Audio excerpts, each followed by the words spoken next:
So when we think of humanitarian access, or the definition of humanitarian access, I really think of it as two things. One is what we most commonly think of, and that is our ability to reach affected populations and the barriers that are in the way of reaching populations to serve them better.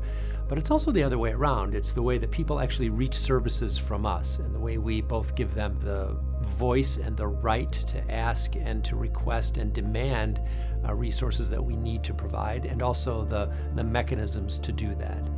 So if we think about humanitarian access, it's important to think about the physical barriers to access or the political barriers to access, but there are other features like the technological barriers, how people have information, understand their needs, and can actually communicate those needs back to us. So I think it's kind of a two-way street.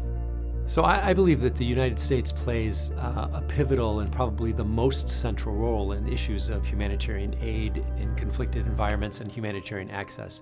We, of course, are the biggest funders of organizations that work in conflicted environments. However, we need to actually be the moral leader as well. And by that, it means to really look at the problems as they exist, understand the real implications of the policies that we make, and improve our access to conflicted populations or populations in need.